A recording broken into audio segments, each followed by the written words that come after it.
தானாபத்தியம் விநாயகருக்கு, கௌமாரம் முருகனுக்கு, சைவம் சிவனுக்கு, வைணவம் நாராயணனுக்கு, சௌரம் சூரிய பகவானுக்கு, சாஸ்திரம் அம்பாளுக்கு.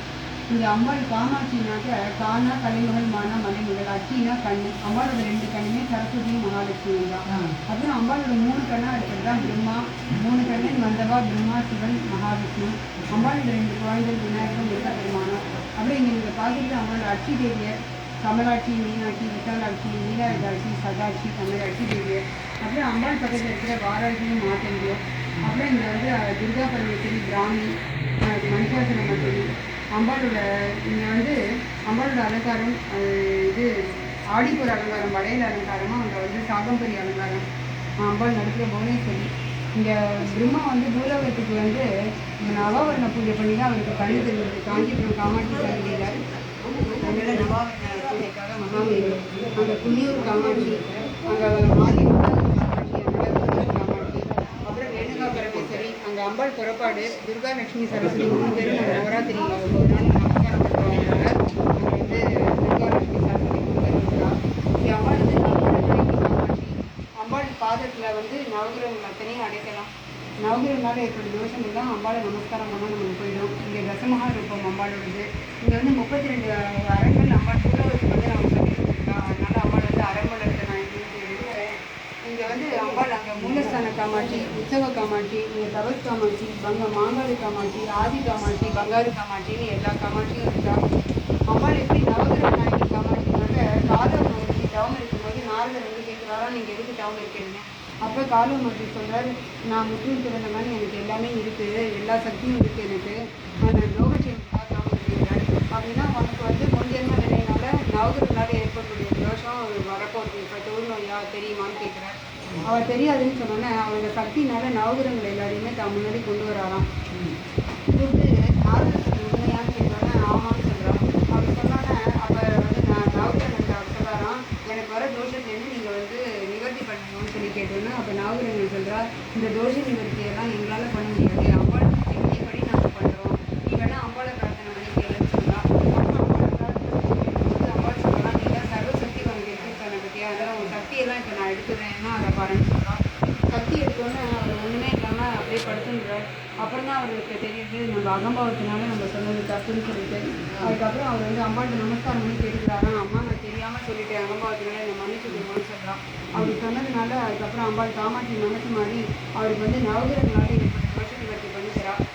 இது கால மகிழ்ச்சிக்கு அம்பாள் அனுகிரகம் பண்ணுது. நம்மளும் நவகிரகனால ஏற்பட்ட தோஷம் காமாட்சி நமஸ்காரம் பண்ணால் சர்வ நிவாரணமும் கிடைக்கும்.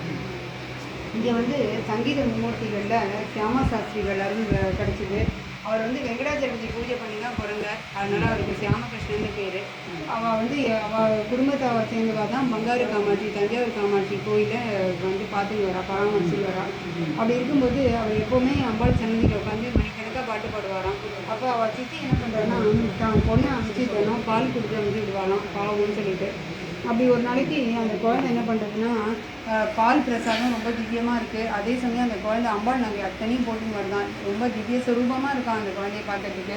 உடனே அவர் சித்திகிட்ட போய் சொல்கிறார், அம்மா நீ பால் பிரசாதம் கொடுத்தா ரொம்ப நல்லா இருந்தது, ஆனால் இந்த மாதிரி அம்பாள் நகையெல்லாம் உன் குழந்தைய போட்டு அலங்காரம் பண்ணாதுன்னு சொன்னோன்னே அவர் சொல்கிறா, இல்லைப்பா நான் வெளியில் போயிட்டு இப்போ தான் வந்தேன், என் குழந்தைய நான் தேடின்னு இருக்கேன், பால் ஒன்று கொடுக்க நான் டைம் ஆகிடுதுன்னு சொல்லிட்டு நான் எதுவும் பண்ணலை அப்படின்னு சொன்னோன்னு தான் அவளுக்கு தெரியுது. அவர் நினச்சிக்கிறார் அம்பாளே திவ்ய சுரூபமாக தனக்கு பால் பிரசாதம் கொடுத்து அனுகிரகம் பண்ணான்னு. அப்புறம் இங்கே அம்பாளோட ஸ்ரீசக்கரம், அங்கே இருக்கிற வசிநாத் தேவியர் ஸ்ரீசக்கரத்துக்கு தான் காமாட்சி கோயிலில் எப்போவுமே பூஜை. மாங்காடு காமாட்சி அர்த்தநேரும் இங்கே அம்பாள் புறப்பாடு. அங்கே அம்பாள் மாங்காட்டுக்கு எப்படி வந்தானாக்க கைலாசத்தில் சிவனும் பார்வதியும் இருக்கும்போது அம்பாள் விளையாட்டாக சிவபெருமானோட கண்ணை மூடிடுறாளாம். அப்படி மூடினோன்னே சிவனோட 2 கண்ணுமே சூரியன் சந்திரன் அந்த கண்ணை மூடினதுனால சன நேரமாக இருந்தால் கூட பூலோகத்தில் இயக்கமெல்லாம் ஸ்தம்பிச்சு போயிடுறது. அப்போ அம்பாளும் கரிய நேரமாக மாறிடுறாளாம். இந்த சாபத்துலேருந்து நிவர்த்தி கேட்குறா. அப்போ அவர் சொல்கிறார், இப்போ நீ பூலோகத்தில் போய் தவமிருமா உன்னை கல்யாணம் பண்ணிக்கிறேன்னு. அப்போ கார்த்திகை சுற்றி ரொம்ப நாளாக அம்பாள் தான் குழந்தையாக இருக்கணும்னு ஆசை. அது மாதிரி அம்பாளை சின்ன குழந்தைங்கன்னு வளர்த்துன்னு வர. அம்பாளுக்கு உரிய பருவம் வந்தோடனே ஒரு சில பொருள்லாம் கொடுத்து அனுப்பிச்சு இதை எடுத்துன்னு நீ போமா, எந்த இடத்துல அதெல்லாம் உருமாறுறதோ அங்கே நீ தபஸ் பண்ணலான்னு சொல்ல. அதை மாதிரி யோக தன்மம் திரிசூலமாக மாறுறது, மணல் லிங்கமாக மாறிடுறது. கொடுக்குற சாமரம் வந்து அம்பாளுக்கு உதவி பண்ணுற பனிப்பெண்ணாக மாறுறா. கங்கா ஜலம் வந்து பாலாக மாறுறது தான். கொட தீபமாக மாறுறது. வறுத்த பயிர் முளைச்ச பயிராக மாறுறது. இந்த மாதிரி மாறின இடம் தான் மாங்காடு. அந்த இடத்துல வந்து அம்பாள் தபஸ் பண்ணுறா. ரொம்ப நாள் ஆகியுமே வந்து அங்கே சிவனோட தரிசனம் கிடைக்கல. அப்போ சுக்கராச்சாரியர் என்ன பண்ணுறாருன்னா, அம்மா நீ சிவனை நோக்கி தவம் இருக்க, நான் இப்போ தான் வள்ளீசனை பார்த்துட்டு வரேன் மாங்காட்டில், நீ அங்கே போய் பாருன்னு சொல்லி அனுப்புகிறார். அப்போ சொல்லி அனுப்பிச்சு அம்பாளும் சிவனை பார்க்க போகிறாளாம். போச்சு அசரீதியாக பகவான் சொல்கிறார், அம்மா நான் வந்து உனக்கு கம்பா நதி காஞ்சிபுரத்துக்கு போ, அங்கே வரேன்னு சொல்லிடுறார். அப்புறம் அம்பாள் கம்பா நதிக்கரை காஞ்சிபுரத்துக்கு வரா. அங்கே வந்து தபஸ் பண்ணும்போது அங்கே பகவான் வந்து அம்பாளை சோதனை பண்ணுறதுக்காக கம்பா நதி நிறையா வெள்ளம் பெருக்கிட வருதான் தண்ணி. அந்த தண்ணி வந்தோடனே சிவபெருமான் மணலாலானது அது கரைஞ்சி போய்டும்னு சொல்லிட்டு அம்பாள் வந்து கட்டிக்கிறாளாம். அப்போ அவர் கோவம் நீங்கிடுறது. அது வந்து ஏகாம்பரம், 4 மரம், 4 கிளை இருக்கக்கூடிய மாமரம். அது 4 வேதங்கள். அங்கே ஒரு பழம் தான் இருக்கும். இந்த மாமரத்துக்கு கீழே வந்து அம்பாளோட அம்சமான கௌரிக்கும் ஏகாம்பரேஸ்வருக்கும் திருக்கல்யாணம் நடக்கிறது. அங்கே பாருங்க திருக்கல்யாணம்.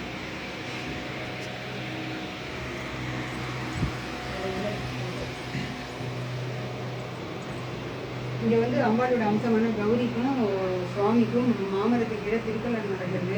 அம்பாளோட கௌரி அம்சம் தான் இந்த ஹேம காமாட்சி. இந்த ஹேம காமாட்சி தான் பங்காரு காமாட்சியாக தஞ்சாவூர் அனுபவம் பண்ணுறான். இங்கே வந்து அம்பாள் காமாட்சி அந்த சன்னதிக்கு எப்படி வந்தானாக்கா, அங்கே பந்தகாசுரன் அவர் வந்து தவம் இருந்து பிரம்மாட்டேன்னு வரம் வாங்கிக்கிறார். வரம் வாங்கிட்டு தேவதைகள்லாம் துன்புறுத்துறாராம். அப்படி துன்புறுத்தும் போது எல்லாரும் சேர்ந்து சிவபெருமான்கிட்ட முறையிடுறான்.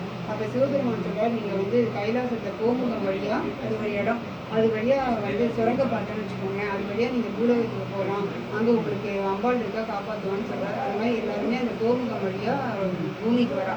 வந்து கண்டகாசனுக்கு பயன்படுத்தி கிளிரூபம் வந்து தபஸ் பண்ணுறாராம். அப்போ அம்பாள் காட்சி கொடுத்து சொல்கிறா, வந்து கவலைப்படாதீங்களோ, கண்டகாசுரன் உங்களை தெரிந்து கைலாசத்துக்கு போயிருக்கார், அங்கே போய் அவனுக்கு வந்து நான் சம்ஹாரம் பண்ணி கூட்டிட்டு வரேன்னு 12 கரத்தோட சம்ஹாரம் பண்ணி எடுத்துன்னு வரலாம்.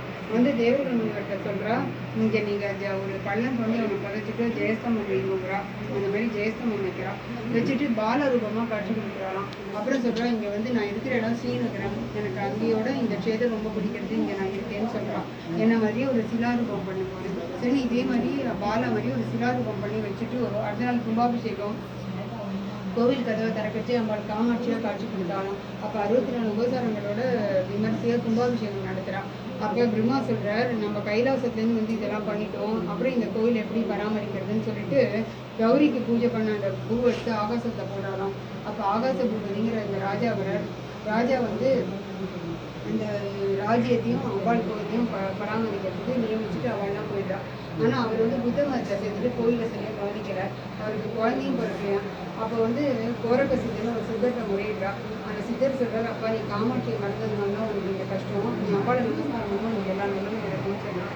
அப்படி அம்பாளை நமஸ்காரம் பண்ணி அவர் வந்து சந்தோஷமாக பூஜை பண்ண ஆரம்பிச்சோன்னே அம்பாள் மனசு மாதிரி என்ன பண்ணுறா, தான் குழந்தையே அவளுக்கு குழந்தையாக கொஞ்சம் பிரியப்படுறாளாம். அங்கே நீங்கள் பார்க்குறது விநாயகரோட அம்சமாக அவளுக்கு குழந்தை வருது. அந்த குழந்தைக்கு பேர் சூட்டு விழா நடத்துகிறா. அப்போ வந்து முதல்ல சுமங்கலி பிரார்த்தனையோட ஆரம்பிக்கிறாளாம். அப்படி சுமங்கலி பிரார்த்தனை ஆரம்பித்து ஒரு 2 வாரம் சாதம் சாப்பிட்டோன்னே அங்கே வந்து பெருமழையாக பெய்யுதுதான், தங்க மழையாக பொழியிறது. அப்படி பொழிஞ்சோடனே அங்கே என்ன இருந்ததுனாக்கா, ஒரு இலையில இருந்த ஒரு லேடி அங்கே காணும். அந்த குழந்தை தெய்வ குழந்தை தவழ்ந்து வந்து அந்த ராஜான்கிட்ட சொல்கிறது, இந்த இலையில இல்லை பார்த்தியா யாரும், இது வந்து என்னோட அம்மா காமாட்சி வந்து சாப்பிட்ட இலை, அதில் சாப்பிட்டதுக்கான தடையும் இருக்கு பாரு, அம்பாள் மனசு மாதிரி உனக்கு தங்க மழையை பொழிஞ்சிருக்கா, உனக்காக கருணைப்படுறதுக்காக என்னோட அம்மாவே வந்து இங்கே சாப்பிட்ருக்கா, இது அம்மாவோட பிரசாதம், நானும் சாப்பிட்றேன், உங்கள் எல்லாருக்கும் தரேன்னு சொல்லிட்டு அல்லெல்லாம் புரியாத அட்சய பாத்திரமா வந்து தான் எல்லாருக்கும் கொடுக்குறாரு. கொடுத்தோன்னா அங்கே இருக்கிறவா எல்லாருமே ஞானவானா மாறாத பிரசாதத்தை சாப்பிட்டு அப்புறம் சொல்கிறா, இந்த ராணி போய் இந்த பிரசாதம் பண்ணுறதுக்காக பருப்பு கடையிறாளாம். அப்போ அந்த மோதத்தில் இருக்கிற தங்கம் பண்ணி அந்த சாப்பாட்டில் கலந்துடுறது, அது அம்பாள் சாப்பிட்டதுனால அந்த இடத்துக்கு சுபீட்சம் வரணுன்றதுனால தங்கம் வழியாக புரிஞ்சிருக்கா அப்படின்னு அந்த குழந்தை சொல்கிறது. இந்த குழந்தை வந்து விநாயகரோட அம்சம் தும்பிக்கை இல்லாதவர், அதனால் அவருக்கு தும்பிகள்னு பேர் வச்சு சந்தோஷமாக வளர்த்துட்டு இருக்காளாம். அவருக்கு எப்போவுமே அம்பாள் காமாட்சி சன்னதியில் உட்காந்து தியானம் பண்ணுறது ரொம்ப பிடிக்கும். இன்றைக்குமே உற்சவ காமாட்சி பக்கத்தில் அந்த தும்பீரர் சன்னதி இருக்குது. அங்கே வந்து காமாட்சி அம்பாள் எப்படி வந்தாங்கிறது தான் இங்கே வந்து ஆதிசங்கரோட சௌந்தரலகரி திருவிழான்னு சொல்லிட்டு கோயிலில் விமர்சையாக நடக்கும். 10 நாளும் 10 பாட்டாக சௌந்தரலகரி பாடுவா. அம்பாளுக்கும் ஆதிசங்கரருக்கும் புறப்பாடும் அந்த ரொம்ப விசேஷமாக நடக்கிற வைபவம். இங்கே வந்து காளிதாசரும் மூக்க சங்கரரும் எப்படின்னா, காளிதாசர் வந்து போஜராஜன் அரசவை கவிஞர். அவரை வந்து ஒரு சமயம் என்ன பண்ணுறா, அம்பாளை வந்து அவர் ஊடேன்னு சொல்லிடுறானா அவசரப்பட்டு காளியை. அப்போ காளி சப்பு சொல்கிறா, அடுத்த ஜென்மத்தில் நீ மூடனா பிறப்பானு. அடுத்த ஜென்மத்தில் அவர் அந்தணன் குடும்பத்தில் மூடனா அவர் பிறக்கிறார். முன் ஜென்ம வாசனையினால காமாட்சிகிட்ட போய் தினம் உட்காந்துட்டு இருப்பார், வேற ஒன்றும் அவருக்கு தெரியாது. ஆனால் குழந்தை பாவம்னு சொல்லிட்டு அங்கேயே தூங்குவார், எல்லாமே அப்படிதான். அம்பாள் என்ன பண்ணுறான்னா குழந்தை ரூபமாக வந்து தாம்பூலம் கொடுக்குறாராம். அந்த தாம்பூலம் சாப்பிட்டோன்னா அவருக்கு வந்து கவிப்பாடுற திறன் வருது. அப்புறம் 500 பாட்டு மூக்க பஞ்சசப்தம் பண்ணியிருக்கார். இவர் தான் 20வது மடாதிபதி நம்ம காஞ்சி பெரியவா மடத்துக்கு. அங்கே வந்து பெரியவா இருக்கிற போது என்ன நடந்ததுன்னா, காமாட்சி அம்மன் கோயிலுக்கு தங்க விமானம் பண்ண பிரியப்படுறா. அப்படி பண்ணும்போது பொருட்களை கொடுத்து எவ்வளோ தங்கம் அவங்க கேட்டுக்கிறான். ஆனால் அந்த அளவு வசதி மடத்தில் இல்லை. அவங்க பெரியவா தன்னோட விருப்பத்தை மரவாட்டெல்லாம் சொல்கிறாராம். அப்போ ஒரு சமயம் மகாராஜர் விஸ்வநாதர் வந்து பாட்டு பாடுறாராம் பெரியவாட்டுக்கு முன்னாடி. பாட்டு பாடி முடிச்சுன்னா பெரியவா சொல்கிறா, ஆதிசங்கரன் அருள்மழை பண்ண மாதிரி இங்கே ஏதாவது நல்லது நடக்கும், அதனால் நீ வந்து கனகதாரா பாடுன்னு சொல்கிறா. எல்லாரும் சேர்ந்து கனகதாரா பாடிட்டு மனசில் என்ன தோணுதோ தெரியல அவாவா போட்டு இருந்த மோதிரத்துலேருந்து நகை எல்லாத்தையும் கட்டி கொடுத்துட்றாவாம். அப்புறம் இந்த பொறுப்புறனை கூப்பிட்டு திருப்பியும் அந்த இடம் பார்க்குறா. அது கரெக்டாக அந்த கோபுரத்துக்கு தேவையான தங்கம் கிடைக்கிறது. அப்புறம் அம்பாளுக்கு தங்க விமானம் பண்ணி கும்பாபிஷேகம் பண்ணுறா. அப்புறம் இங்கே அம்பாளை சுற்றி இருக்கிற எல்லை தெய்வங்கள் காமாட்சி அம்மன் சுற்றி இருக்கிறது. அங்கே வந்து சப்த மாதங்கள் மோட்சபுரி 7 இருக்குது, அதில் ஒன்று வந்து காஞ்சிக்கலாம். அது மாதிரி சிவனுக்கு இருக்கிற பஞ்சபூத தலங்கள் மாதிரி அம்பாளுக்கு இருக்கிற பஞ்சபூத தலங்கள் அதில் ஒன்று வந்து காஞ்சிக்கலாம். அம்பாளோட திருக்கரங்கள் 4 அம்பாள் தான். அதில் பாசம் அங்குசம் வந்து வாராகியும் மாதங்கியும், கரும்பு வில்லும் அந்த புஷ்பபானமும் அஸ்வாரூடாவும் சம்பத்கரியும். மேலே வந்து நீங்கள் அம்பாளோட விஸ்வரூப தரிசனம் பார்க்குறேன். இங்கே வந்து 2 காமாட்சி அம்மன் தனி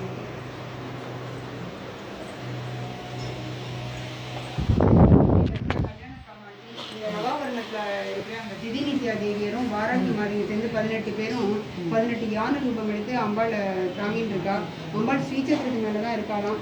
அம்பாள் புறப்பாடு நடக்கும்போது தண்ணியே தான் சுற்றி வரதா ஐதீகம். இது வந்து தர்மபுரி கல்யாண காமாட்சி ரொம்ப விசேஷம். இங்கே மூங்கிலினை காமாட்சி அந்த கதவுக்கு தான் பூஜை பண்ணுவா. அங்கே என்னென்னா கோவில் பூஜை பண்ணிட்டு இருந்தவா பேர் மன்றாடியர் பண்ணி. அவளுக்கும் அங்கே ஜமீன்தார் ஆட்சி அவள் 2 பேருக்கும் தகராறு வந்து கோவில் கதவை மூடி இது சத்தியம்னு சொல்லிட்டா. அதுக்கப்புறம் கோவில் கதவு திறக்கல, கதவுக்கு தான் பூஜை பண்ணுறாளாம். இங்கே அம்பாள் எப்படி வந்தானாக்க நம்ம துர்கா பரமேஸ்வரியா காமாட்சி மாதிரி தேவரத்தன்று அசுரன்னு சம்ஹாரம் பண்ணுறாளாம். பண்ணிட்டு அந்த திருமணத்து தோஷம் இங்கே தவம் இருக்கா. தவம் இருக்கும்போது அங்கே வந்து அந்த ஜமீன்தார் மாடெல்லாம் மேய்ச்சின்னு போகிறோம். தினம் மாடு மேய்ச்சின்னு போகும்போது ஒரு மாடு கறக்காத மாடு தினம் மந்தையிலேருந்து நகர்ந்து போயிட்டு வந்துதான். இது எங்கே போயிட்டு வருதுன்னு போய் பார்த்தாக்க ஒரு இடத்துல போய் பால் சொல்லிட்டு வரதை கண்ணால் பார்த்துடுறான். அதுக்கப்புறம் அவனுக்கு கண்ணு போயிடுது. அது வந்து ஜமீன்தார்ட்ட சொன்னோன்னு அவர் சொல்கிறார், இது தெய்வ குலம், எல்லாரும் அம்பாளை பிரார்த்தனை பண்ணுவான்னு. அதனால் அம்பாளை பிரார்த்தனை பண்ணும்போது ஆசிரியரையும் அம்பாள் சொல்கிறா, இதை வந்து அதாவது நான் இருக்கிற இடத்த தவஸ் பண்ணுற இடத்த அவன் பார்த்ததுனால அவனுக்கு கண்ணு போயிடுது. அடுத்த வாரம் பெய்ய போகிற பெருமழையில் நான் மூங்கில் படுக்கையில் வருவேன், ஏன்னா அவன் கையில் எடுத்தோம்னா அவனுக்கு கண்ணு தெரியும் அப்படின்னு ஆசீர்வாதம் பண்ணுறான். அதை மாதிரி அம்பாள் வந்து மூங்கில் படுக்கையில் வரா. மஞ்சள் ஆறுறது அந்த கையில் அவர் எடுத்தோன்னே மாடு வைப்பர் எடுத்தோன்னா எனக்கு கண்ணு தெரியுது. அந்த சந்தோஷத்தில் பக்கத்தில் அம்பாள் நெய்வேத்தியத்துக்கு தேங்காய் பழம் பாத்திரத்துலாம் வச்சுருக்காளாம். ஆனால் உடைக்காமல் அவசரமாக கண்ணு தெரிஞ்ச சந்தோஷம் தேங்காய் உடைக்காமல் நெய்வேத்தியம் பண்ணிடுறா. இன்றைக்கும் அந்த கோயிலில் உடைக்காத தேங்காய் உரிக்காத வாழைப்பழம் தான் நெய்வேத்தியம் பண்ணுவாள். அம்பாள் எல்லை தீபமாக இருக்கா. அங்கே வந்து நெய் தீபம் தான் ஏற்றுவாளாம். இங்கே வந்து அம்பாள் புறப்பாடு நடக்கிற சமயத்தில் வருஷத்துக்கு ஒரு தடவை எல்லாரும் நெய்பானை எடுத்துன்னு வருவாள். வருஷத்துக்கு உண்டான நெய் தீபத்துக்கு உண்டான நெய் சேரும். ஆனால் ஒரு கூட வராது. அவ்வளோ சக்தி வாய்ந்த அம்பாள். இங்கே சப்த கரைக்கண்ட தலங்கள்னு முருகன் வந்து 7 சிவத்தலங்கள் பண்ணியிருக்கார் செய்யார் பக்கத்தில். அம்பாள் காஞ்சிபுரத்துக்கு வந்து தவம் இருக்கும்போது அபிஷேகத்துக்கு ஜலம் வேணும்னு கேட்குறான். அப்படி கேட்டோன்னே முருகனை கூப்பிட்டு ஜவாது மலையில் ஒரு அம்பு போடுறவர். அங்கே வந்து தண்ணி வருதான் செய்யாறு செஞ்சாரு. ஆனால் ரத்தத்தோட தண்ணி வந்தோன்னா அம்பாள் இருக்குது. அப்புறம் தான் தெரியுது அங்கே 7 அந்தணர்கள் தவம் பண்ணுறா. பிரம்மாவால் 4 வருஷம் முருகனால நீங்கி அவளுக்கு மோட்சம் கிடைக்கிறது. ஆனாலும் அம்பாள் சொல்கிறா, இந்த பிரம்மதி தோஷம் நான் சிவத்தலம் வச்சு நமஸ்காரம் பண்ணி சொல்கிறா. அதுதான் காஞ்சி, கடலாடி, மாம்பாக்கம், ஏலத்தூர், குருவிமலைன்னு அங்கே பூண்டி அந்த மாதிரி ஒரு 7 சிவத்தலங்கள் அந்த செய்யாறு பக்கத்தில் இருக்குது. அதுக்கப்புறம் இந்த அம்பாள் அனுகிரகம் பெற்றவர்கள் சேஷாதிரி சுவாமிகள், சங்கீத மும்மூர்த்திகள், ஹைகிரீவர், அகஸ்தியர், துர்வாசன ரிஷி அவரோட ஆத்மப்படி தான் காஞ்சிபுரத்தில் இன்றைக்கும் பூஜை நடக்கிறது. அம்பாள் இந்த துர்கா பரமேஸ்வரியும் வந்து பண்ணிட்டதுனால இந்த வருஷம் நம்ம வந்து துர்கா பரமேஸ்வரியாக இருக்கா. இங்கே வந்து பாலாவும் காமாட்சியும் ஒன்று. அப்புறம் பஞ்சபுத அம்பாள் தலங்கள் வந்து இந்த பஞ்சபுத சிவத்தலங்கள் காமாட்சி மாதிரியே வந்து தட்சிணாமூர்த்தியும் ஆதிசங்கரர்